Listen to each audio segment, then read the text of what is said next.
Hey Sobat Wibu semua, berjumpa lagi di channel Otaku Anime. Saat ini Mimin tertarik untuk membahas kelanjutan anime yang bersumber dari manga. Dan anime atau manga yang bahas mencuri perhatian Mimin adalah Bungo Stray Dogs. Pada episode terakhir di season ketiganya ini, diakhiri dengan kemenangan agensi detektif bersenjata dan pemafia melawan organisasi kriminal baru bernama Rans in the House of the Dead yang diketuai oleh Fyodor. Tapi sebuah badai besar mulai menimpa para anggota agensi detektif. Kira-kira hal buruk apa yang menimpa mereka? Mari kita simak bersama-sama kelanjutan anime atau manganya. Cerita bermula dari Mushitaro Oguri yang membunuh seseorang dengan skop di salah satu rooftop gedung.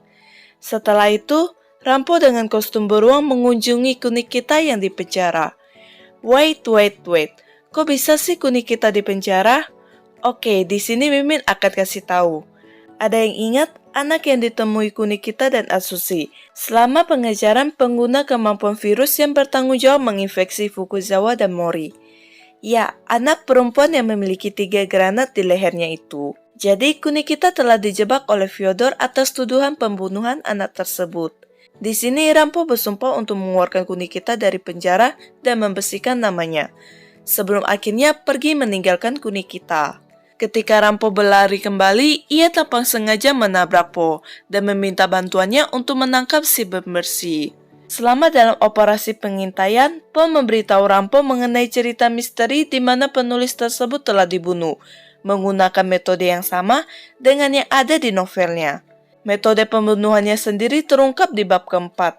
Sayangnya penulisnya yang dikenal sebagai Kidaichi meninggal sebelum bab keempat dan bab terakhir bisa diliris. Dan ternyata kedua bab itu ada di tangan si pembunuh, yang kemudian menjualnya di sebuah lereng bawah tanah yang berhasil dimenangkan oleh Po. Lebih lanjutnya, Po mengatakan bahwa ia akan menerima naskah itu dari seseorang dengan amplop merah. Rampo melihat amplop merah bertegar di dekat jendela dan keduanya mengambilnya. Terdapat gambar anak panah di balik jendela yang menginstruksikan mereka untuk melihat ke atas. Tepat di saat itu juga seorang pria jatuh dari atas menuju kematiannya. Dan wajah pria itu adalah si pembersih, orang yang dicari-cari oleh Rampo. Rampo dan Po bergegas ke tubuh si pembersih. Setelah itu mereka bertemu dengan Minoura dan rekannya. Melihat kedatangan polisi yang sangat cepat, Rampo menyimpulkan kalau seseorang telah memberitahu polisi sebelum pria itu jatuh, yang menunjukkan bahwa itu bukanlah kasus bunuh diri. Selain itu, Rampo dan Po memeriksa sepatu korban yang terlepas. Melihat kondisi bagian bawah sepatu yang usam, seharusnya itu adalah sepatu yang digunakan korban dan tidak akan mudah terlepas. Ini menyimpulkan bahwa korban bukanlah si pembersih, melainkan seseorang yang dibunuh oleh si pembersih untuk menyamarkan dirinya. Lalu bagaimana dengan wajah si pembersih yang dilihat Rampo dan Po tadi? Itu semua topeng wajah dan benang. Si pelaku menutup wajah korban dengan topeng palsu yang sebelumnya telah dikaitkan pada sebuah benang yang telah diatur panjangnya. Ketika tubuh korban jatuh, maka benang itu hanya akan menarik topeng wajah palsunya. Kalian masih ingat cerita di awal di mana seseorang dibunuh dengan skop? Yap, itu ada sangkut pautnya dengan kasus ini. Dan kalian pasti sudah menebak siapa dalang di balik kasus ini.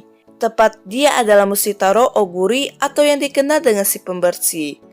Rampo kemudian mengeluarkan kacamatanya untuk mencari lokasi penjahat tersebut. Di antara kerumunan, Mushitaro mengungkapkan bahwa segala sesuatu berjalan sesuai dengan rencananya. Setelah itu mengaktifkan kemampuannya, yaitu kejahatan sempurna, yang memungkinkannya untuk menghapus bukti kejahatan dengan sempurna. Bahkan detektif hebat seperti Rampo yang dapat memecahkan misteri dalam hitungan beberapa detik dibuat tak berdaya olehnya. Mushitaro menjadi senang atas kekalahan Rampo dalam memecahkan kasus ini, dan juga mengenai ketidakbersalahan Kunikita. Flashback 2 bulan sebelum peristiwa kanibalisme. Mushitaro disekap oleh organisasi bernama Agen Ketujuh yang mengeksploitasi kemampuannya untuk menutupi berbagai kejahatan. Namun, ia berhasil dibebaskan oleh Fyodor setelah membunuh para penjaga yang ada di sana. Sebagai imbalan atas kebebasannya, Fyodor meminta Mushitaro untuk bergabung dalam organisasinya dalam misi kanibalisme.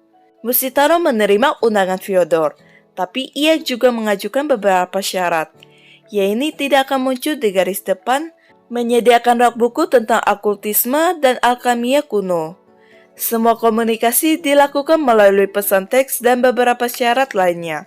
Tapi yang terpenting, Fyodor harus membantunya melarikan diri ke negara lain 1 minggu setelah misi selesai, karena ia harus membunuh seseorang terlebih dahulu. Kembali ke masa sekarang. Rampo terlihat frustasi karena gagal melacak lokasi penjahat, bahkan dengan menggunakan kemampuan supernya. Di sini Po mencoba menghiburnya, tapi Rampo tiba-tiba saja berdiri dan mengatakan bahwa ia menyerah dan akan kembali ke agensi.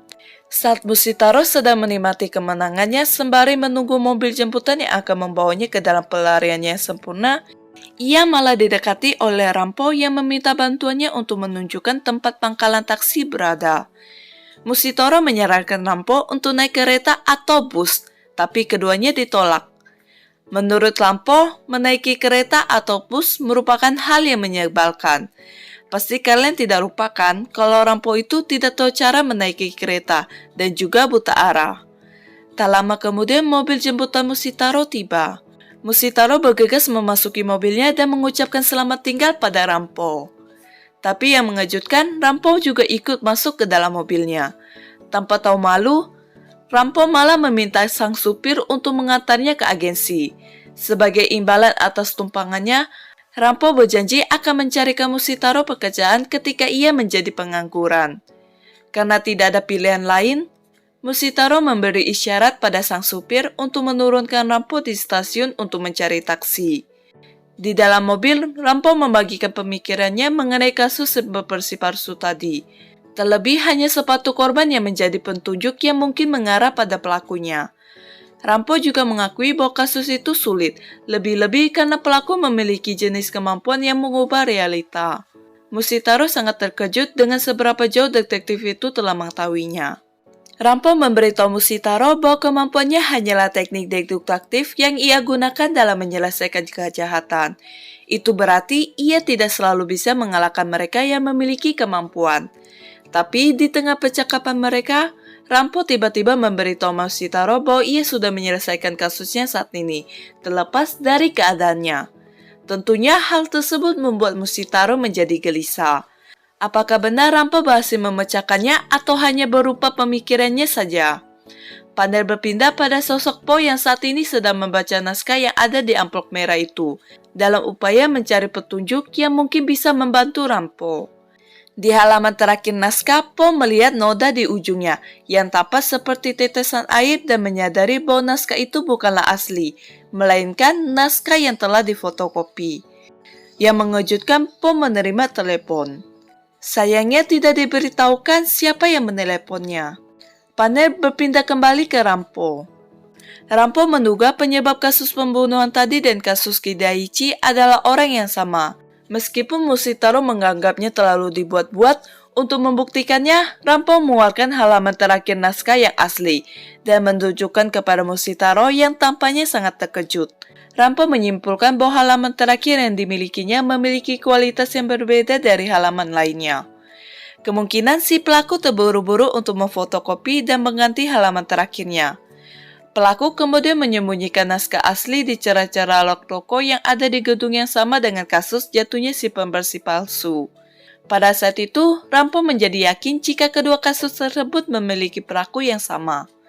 Rampo kemudian menanyakan nama Mushitaro dan setelah itu berterima kasih pada Mushitaro karena telah memberinya informasi terakhir yang ia butuhkan. Rampo lantas menunjuk Mushitaro dan mengungkapkan bahwa ia adalah pelaku dari kedua kejahatan tersebut. Tiba-tiba saja sang supir mengarahkan senjatanya ke Rampo dan mengatakan bahwa Rampo termasuk dalam 3 jenis barang bawaan yang ia benci. Mereka yang banyak bicara, membawa masalah, dan yang tidak punya uang. Mushitaro menginstruksikan sang supir untuk menyimpan senjatanya karena saat ini Rampo tidak memiliki bukti kejahatan atas apa yang ia lakukan. Di sini Rampo menyindir bahwa ia telah meramalkan situasi ini akan terjadi. Dan benar saja, segerombolan polisi telah memblokir akses mereka. Ternyata Rampo telah terhubung dengan Po yang berada di ujung telepon sejak saat itu. Hayo, masih pada ingat nggak kapan itu? Setelah itu Minoura mendekat untuk menangkap mereka. Tanpa disangka, sang supir adalah staf diplomatik dari Federasi Rusia yang memungkinkan mereka untuk menghindari penangkapan. Dengan terpaksa, Rampo membiarkan mereka pergi. Sementara itu, Mushitaro melihat telepon yang penuh dengan teks berbahasa asing. Mushitaro kemudian menerima telepon dari Rampo yang mengakui bahwa orang biasa seperti dirinya tidak akan bisa mengalahkan seseorang yang memiliki kemampuan. Meski begitu, Rampo bersumpah akan mengalahkan Mushitaro karena ia tahu teman-temannya percaya padanya. Setelah itu, tubuh Mushitaro berpindah ke lokasi lain. Saat ia sadar, Mushitaro mendapati dirinya dicekik oleh Yokomizo atau Kidaichi di penginapan tempat ia meninggal. Yokomizo menyatakan kebenciannya pada Mushitaro, tapi Mushitaro mengatakan bahwa ia salah.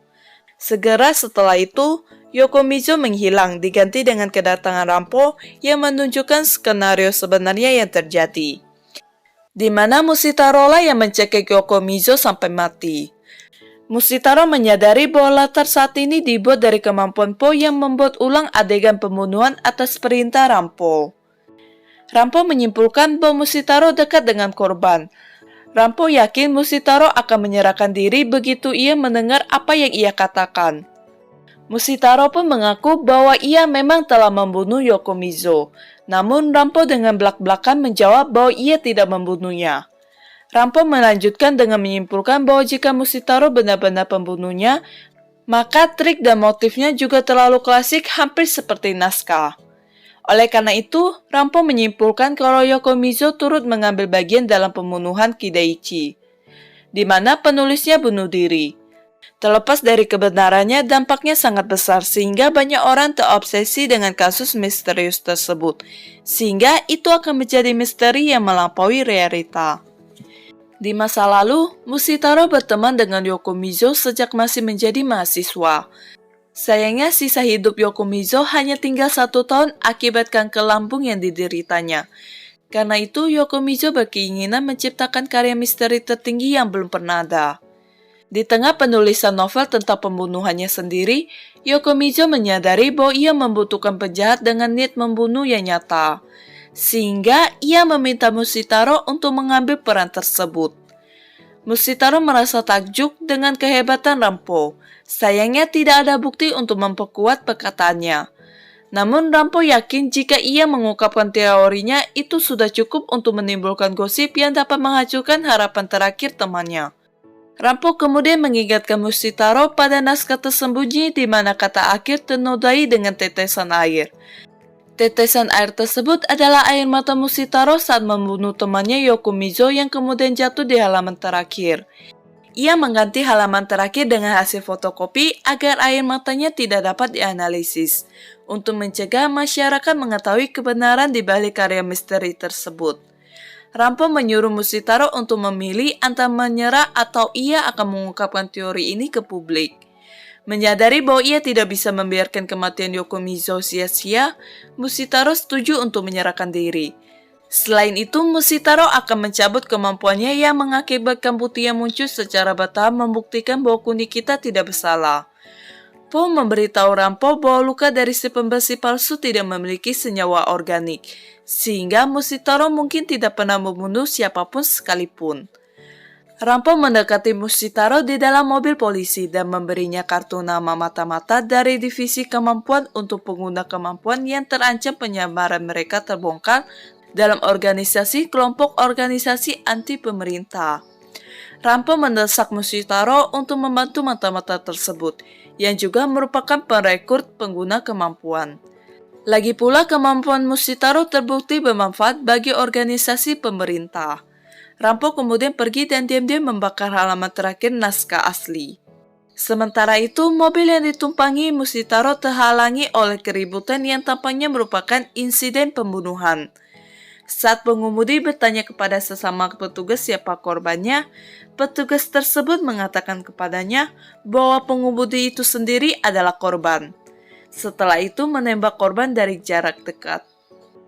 Oke, Sobat Wibu semua, video kali ini sampai di sini dulu.